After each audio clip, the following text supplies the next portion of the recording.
Por que os reinos humanos são passageiros? E se um dia tudo vai passar, o que vai acontecer depois? Nós vamos estudar o que a Bíblia ensina sobre esse tema em mais um programa Escola Bíblica.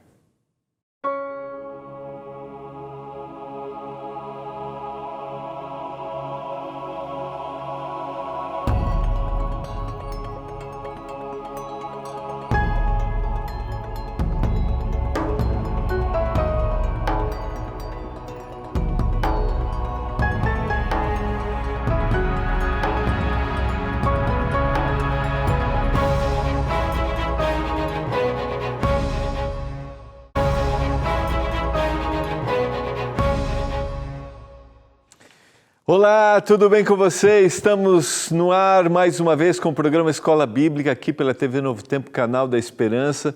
Nós vamos juntos com você estudando a Palavra de Deus. Estamos concluindo mais uma semana, chegando à conclusão do nosso estudo número 3, uma estátua assustadora, o sonho que Deus deu para Nabucodonosor, um sonho que Daniel relembrou e também interpretou. A vontade do Senhor, o que aconteceria ao longo de toda a história da humanidade. Nós vamos concluir esse tema hoje. É um privilégio ter a sua companhia. Obrigado você que está aí, você que acompanha a Escola Bíblica, você que deseja cada dia mais conhecer da Bíblia. Você sabe que aqui na TV Novo Tempo nós temos uma escola. É isso mesmo. Nós temos uma escola que ensina a Bíblia. Você já é um aluno da Escola Bíblica? Ainda não? Então quero te convidar a ser um aluno da Escola Bíblica e pedir o seu guia de estudos, Profecias de Daniel. Olha, você pode pedir através do nosso WhatsApp, mandando uma mensagem, aí você vai receber um link bem simples para preencher, é o 12982 44 44 49. Você pode acessar o nosso site, que é o novotempo.com/escola bíblica, novotempo.com/escola bíblica, ou ligar no horário comercial para 0 operadora 12 21 27 31 21. Você pode perguntar para mim, mas por que estudar profecias? E a gente está estudando o livro de Daniel, que é um livro profético do Antigo Testamento. Por que estudar a profecia? Porque quando a gente estuda a profecia, nós compreendemos que Deus está no controle de todas as coisas e nós também temos a certeza a respeito do futuro. Nós não temeremos o que vai acontecer. Está aqui o nosso guia de estudos, Profecias de Daniel. Você pode pedir o seu guia e receber gratuitamente, ser um aluno da nossa Escola Bíblica. Não esqueça, tá bom? Nós vamos orar a Deus e vamos pedir sua iluminação. Hoje nós vamos concluir o capítulo 2. Nós começamos ontem a descrição dos grandes impérios que dominaram o mundo, impérios esses que foram descritos por Daniel no capítulo 2 do seu livro. Vamos orar? Muito obrigado, Senhor, porque estamos juntos para estudar a Tua Palavra mais uma vez. Nos dê entendimento, nos dê compreensão e que a gente confie na palavra profética. E assim, mesmo diante dos temores, das incertezas, a gente viva em paz. Eu suplico isso em nome e por amor de Jesus. Amém.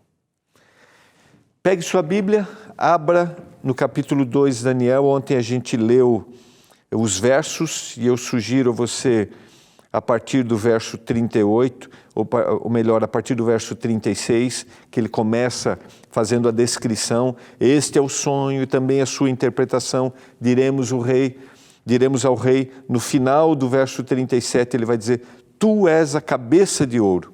Depois de ti se levantará um outro reino inferior, um terceiro de bronze, terá domínio sobre toda a terra. Ele será forte como ferro, e assim ele vai fazendo a descrição.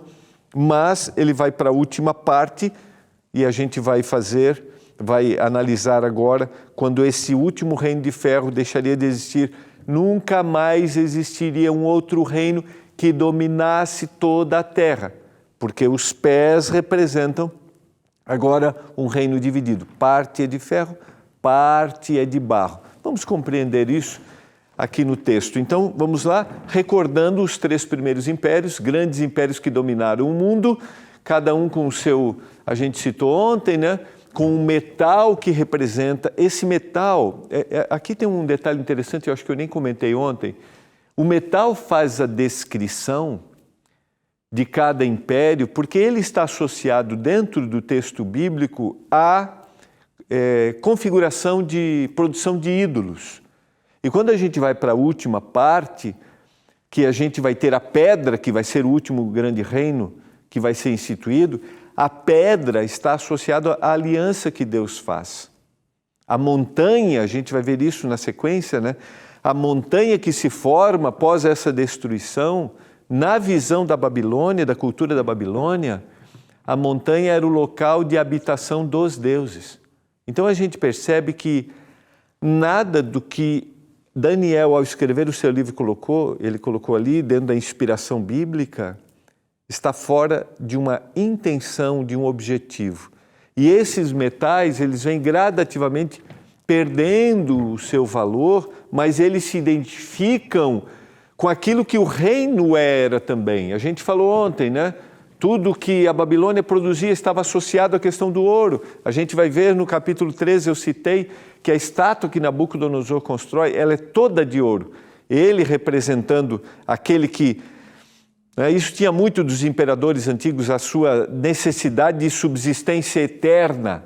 Eles queriam perpetuar. A prata estava associada às questões monetárias do Império Persa. Então, de 539 a 331, é o Império Medo-Persa que domina.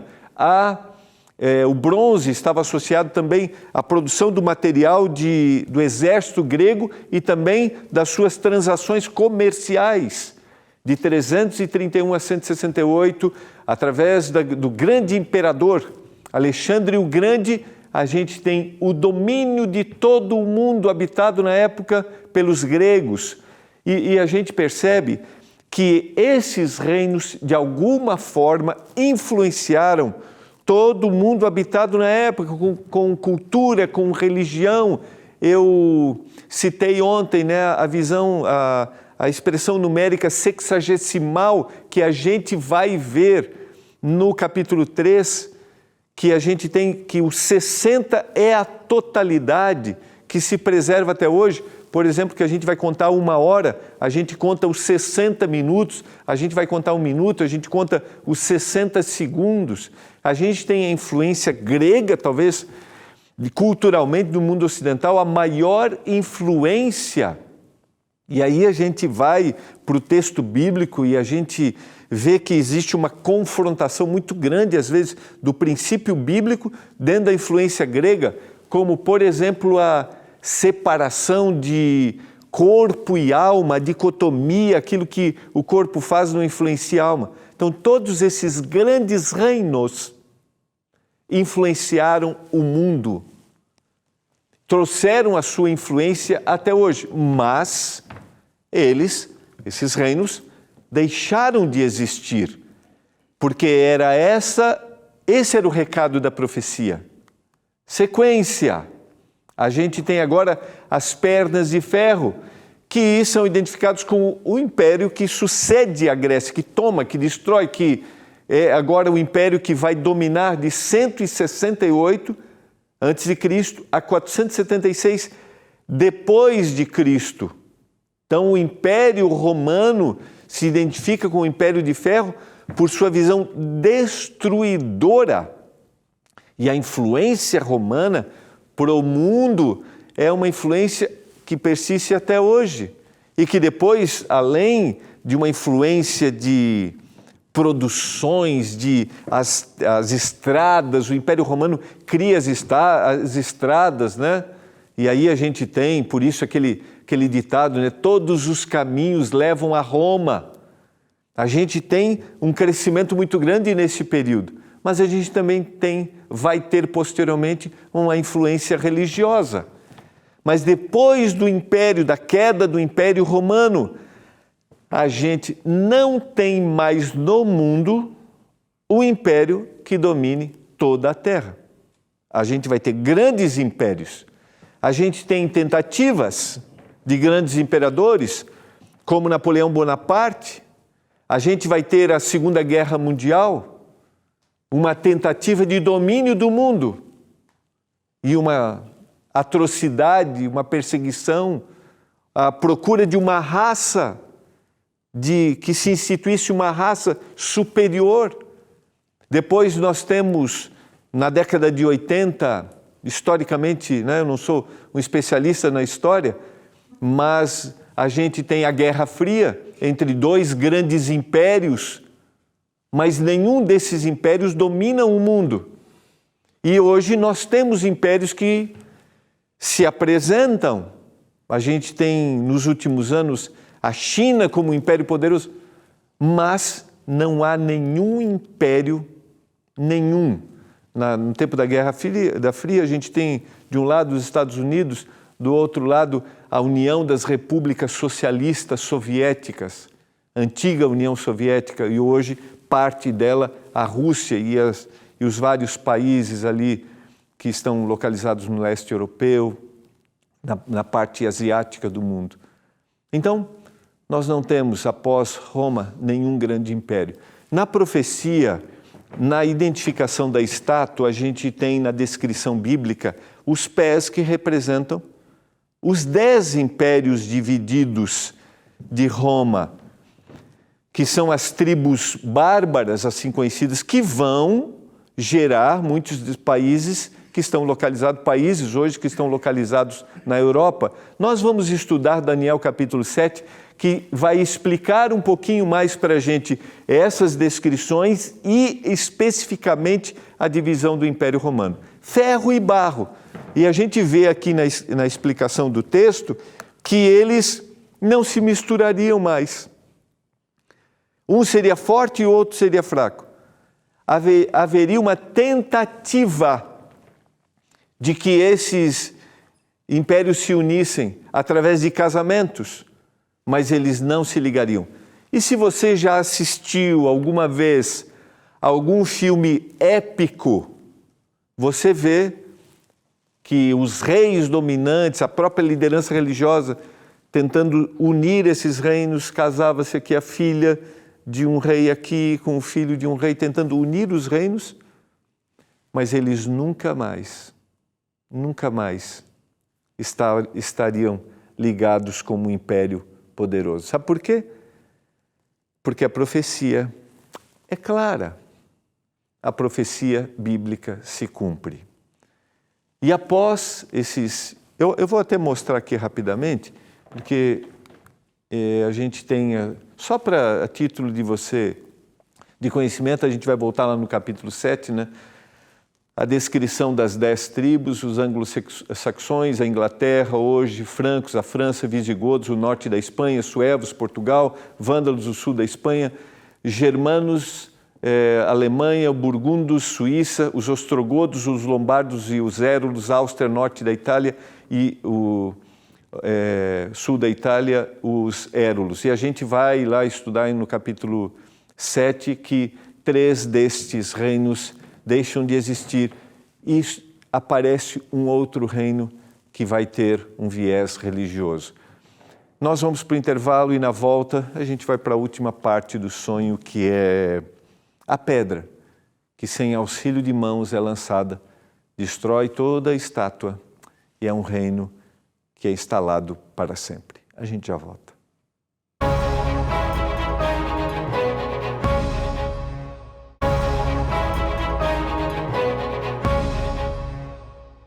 Você está acompanhando o programa Escola Bíblica. Estamos concluindo nossa segunda semana e terceiro estudo dessa nossa nova série que é sobre as profecias do livro de Daniel. Não esqueça de pedir o seu guia, estudar a profecia, ter a certeza de que Deus está no controle de todas as coisas e nós não precisamos temer o futuro. Eu só queria relembrar aqui com você o verso 41, que está na última parte da visão ou do sonho de Nabucodonosor, quanto aos pés, ao que viste dos pés e dos artelhos dos dedos, em parte de barro de oleiro, em parte de ferro, será como um reino dividido.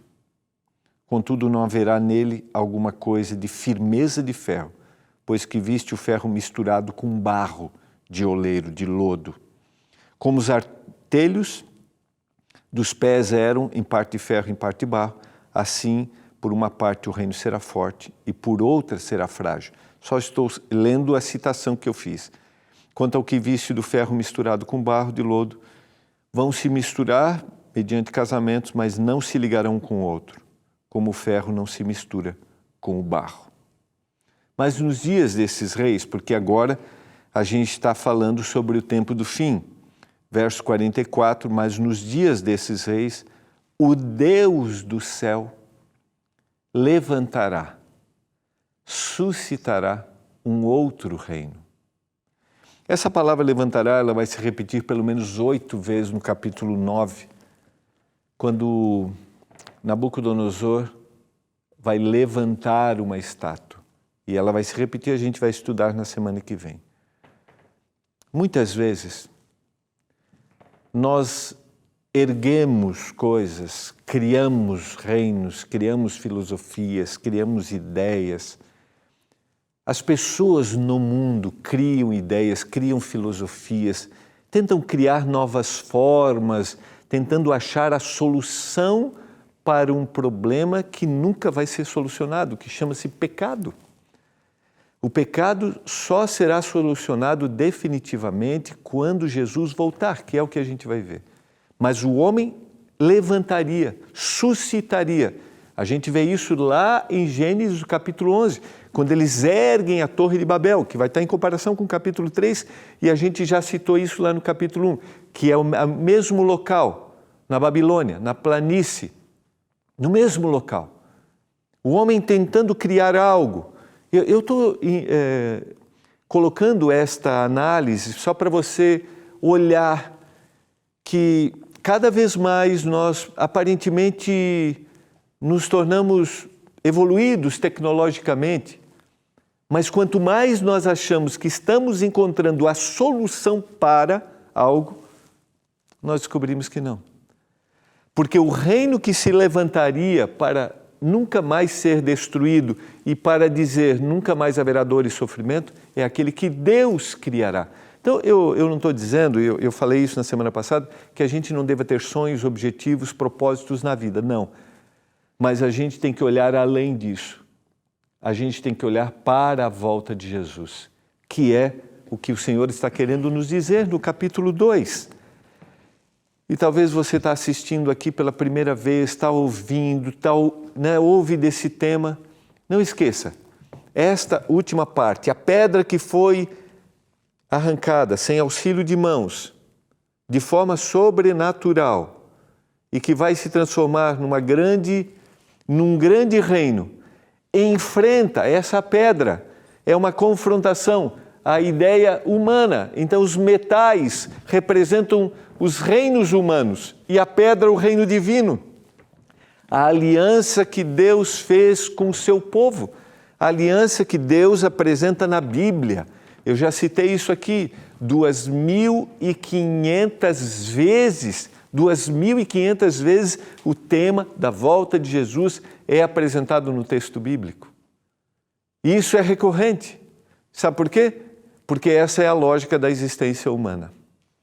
Vamos à conclusão. Então nós temos a última parte. Qual será a marca?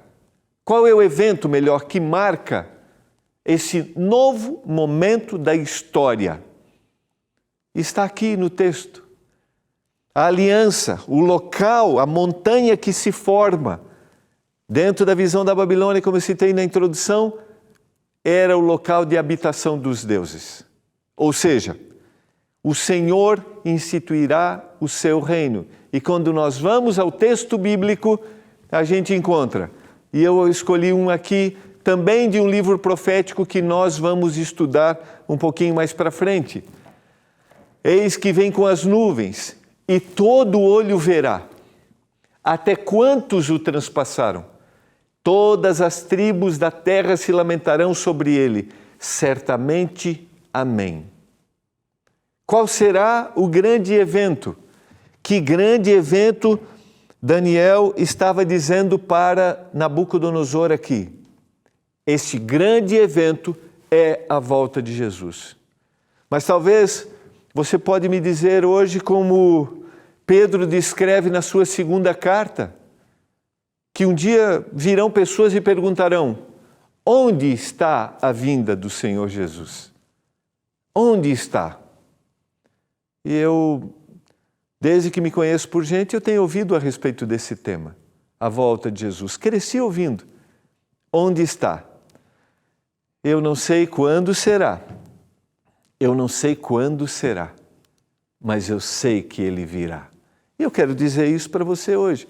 Quero fazer um apelo para o seu coração hoje. Você deseja se preparar para a volta de Jesus?